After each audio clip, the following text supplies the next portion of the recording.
السلام عليكم ورحمة الله وبركاته. معاكم أحمد عثمان وحلقة جديدة من حلقات قناتكم وبرنامجكم ملعب عثمان. نبدأ بأفضل شيء وهو الصلاة على النبي، ونقول اللهم صل وسلم وزد وبارك على سيدنا محمد وعلى آله وصحبه وسلم تسليما كثيرا. وصلك الفيديو؟ انزل اخبط لايك دلوقتي حالا وفعل زر الجرس على الكل عشان يوصلك جديدنا ان شاء الله اول باول، واشترك في القناه طبعا لو لسه ما اشتركتش في القناه عشان طبعا تتابعنا وتتشرف بمتابعه المحتوى الخاص بالقناه باذن الله. فيديو النهارده وحلقه النهارده هنتكلم عن طبعا النادي الاهلي واخر الاخبار بقى الخاصه بالنادي الاهلي والاستعداد للموسم الجديد. ان شاء الله هنتكلم عن كل ده في الفيديو ده. يلا بس عشان ما نطولش نخش في موضوع الفيديو، موضوع الحلقه على طول. يلا بينا. السلام عليكم ورحمه الله وبركاته، مرحبا بحضراتكم من جديد. يا رب تكونوا بخير وفي كامل الصحه والعافيه والسعاده. الاهلي طبعا بعد تولي مارسيل كولر الاداره الفنيه للاهلي، الراجل شغال ليل نهار بصراحه من ساعه ما جه، شغال شغل بدني وشغال بقى شغل تكتيكي وشغل فني وشغل خططي مع اللاعبين. تقريبا بقاله فتره بيطبق نظام اليوم الكامل اللي هو بيمسك الفرقه من الساعه 9 الصبح لحد الساعه 8 بالليل تقريبا، شغال معاهم خططي وبدني يعني. ودي ميزه الصراحه الكولر من ساعه ما جه، ان هو يمكن المدرب الوحيد من فتره، او المدرب اللي جاي من فتره كبيره جدا ما عملش فتره اعداد مع الاهلي.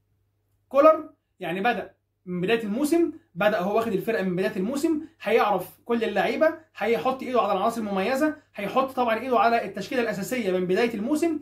آخر مدرب عمل فترة إعداد للأهلي كان حسام البدري، تخيلوا حسام البدري. بعد كده جه طبعا باتريس كارتيرون على بطولة أفريقيا ما عملش إعداد، بعد كارتيرون كان لاسارتي برده ما عملش إعداد، بعد لاسارتي كان فايلر ما عملش إعداد، بعد فايلر كان موسيماني ما عملش إعداد، بعد موسيماني كان سواريش ما عملش إعداد. فالراجل ده برضو يعني معاه ميزه كويسه ان هو بدا مع الفرقه من الاول، عمل فتره اعداد كويسه جدا مع الفرقه، هيستمر معاهم لان الفتره اللي جايه طبعا في طبعا هنبدا بقى الموسم الدوري وبطوله الكاس بتاعت السنه اللي فاتت، مع كمان ان في يوم 28 اكتوبر مباراه السوبر المصري امام الزمالك في الامارات، وفي كمان النهارده بعد فوز فريق المونستيري التونسي على فريق الجيش الرواندي 3-0 في مباراه العوده، خلاص تاهل فريق المونستيري التونسي لمقابله النادي الاهلي في دور ال 32 في دوري ابطال افريقيا. المونستيري التونسي مش فريق قليل، مش فريق سهل طبعا، فريق اللي تابع الدوري التونسي او عارف الدوري التونسي، خسر الدوري التونسي السنه اللي فاتت بفارق نقطه او نقطتين على حساب الترجي. يعني الترجي خد الدوري منه بصعوبه جدا بفارق بونت او 2 بونت، ففريق مش سهل، فريق مش لقمه سهله او لقمه صائغه بالنسبه للاهلي. هتكون مباراه صعبه سواء مباراه القاهره او مباراه تونس، ان شاء الله باذن الله يكون الفوز والتاهل من نصيب وحليف النادي الاهلي عشان نبدا كده بقى يعني نسير قدما في طبعا رحله عوده بطوله افريقيا ان شاء الله لبيتها ولمكانها النادي الاهلي باذن الرحمن. حاجه مهمه عايز اتكلم فيها وهي طبعا صفقات الاهلي لحد دلوقتي، لحد اللحظه اللي بكلم حضراتكم فيها دي الاهلي اعلن عن 3 صفقات بس، هم شادي حسين مهاجم الاهلي الجديد، وبرونو سافيو اللاعب البرازيلي الجناح او المهاجم، وكمان مصطفى سعد الشهير بميسي. هل كده الاهلي قفل احتياجاته والميركاتو بتاعه خلص؟ ده تبقى مصيبه. لو الاهلي فعلا شايف ان القصه كده خلاص انتهت ومش عايز حاجه تاني تبقى مصيبه. ليه تبقى مصيبه؟ الاهلي لسه ليه لاعب اجنبي لازم يضمه، ولازم يضم لاعب مميز جدا في مركز الهجوم، سواء يفضل يكون راس حربه مع برونو سافيو، وطبعا مع التدعيمات الجديده. فعشان انت تبقى كده عندك 5 اجانب، انت عندك بالفعل معلول، وعندك عندنا معلول، وعندنا اليو ديانج، وعندنا كمان بيرسي تاو، وعندنا برونو سافيو. لسه عندنا لاعب خامس لازم نجيبه ولازم نضمه قبل قفل القيد. كمان الاهلي محتاج لاعب في مركز رقم 8 ضروري جدا عشان يكون معين او بديل لعمرو السوليه اللي طبعا سنه كبر مش هيقدر يديك طول الموسم بنفس الكفاءه، فمحتاج لاعب رقم 8.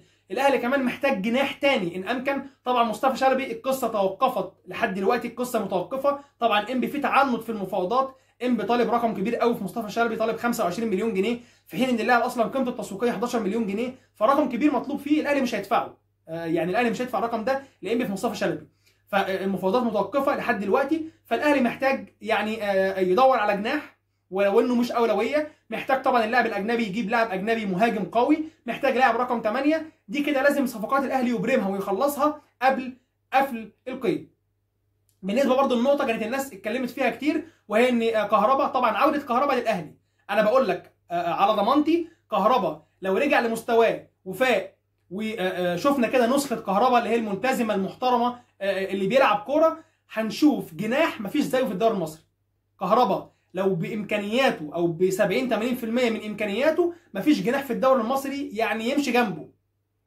طبعا كلنا عارفين كده كهربا لاعب مميز جدا جدا جدا، ولكن منتظرين ان هو يفوق، منتظرين ان هو بقى يبدا يرجع، نشوف نسخه كهربا بتاعت اتحاد جده، يعني نتمنى نشوف نسخه كهربا بتاعت اتحاد جده ان شاء الله. ده كده بالنسبه للصفقات. طيب الاهلي كمان يعني حاجه من الحاجات اللي ان شاء الله باذن الله هنتكلم عنها او هنناقشها في الفيديو النهارده، وهي طبعا عوده اكرم توفيق. طبعا دي طبعا عوده ولاعب انا بشوفها صفقه جديده للاهلي السنه دي، طبعا بعد اللي شفناه محمد هاني الموسم اللي فات، فاكرم توفيق برضو عودته بمثابه صفقه جديده وصفقه قويه للاهلي ان شاء الله، هتكون من ضمن صفوف الاهلي ان شاء الله في الموسم اللي جاي. الفترة اللي جاية مش سهلة، عندنا بطولات كتير، بطولة الدوري اللي غابت عن الأهلي آخر موسمين، في تقريبا ما حصلتش في آخر 10 15 سنة إن الأهلي يخسر 2 دوري متتاليين، فالدوري أنت عينك عليه، أفريقيا عايز ترجعها، عندك بطولة سوبر أمام الزمالك، عندك كمان يعني المباراة اللي هي هتفتح لك التأهل لدور المجموعات في دوري أبطال أفريقيا أمام المونستير التونسي، فكل الفترة اللي جاية كلها مباريات مهمة ومواجهات مهمة للنادي الأهلي. اتمنى ان شاء الله تكون فتره مميزه وفتره موفقه للاهلي ان شاء الله بقياده مدربنا السويسري الجديد مارسيل كولر والصفقات الجديده، واتمنى ان شاء الله في خلال الايام اللي جايه الاهلي يحسم او يعلن التعاقد مع لاعب رقم 8 ولاعب اجنبي جديد، وكمان ان شاء الله جناح يكون مميز للفرقه ان شاء الله في الفتره اللي جايه.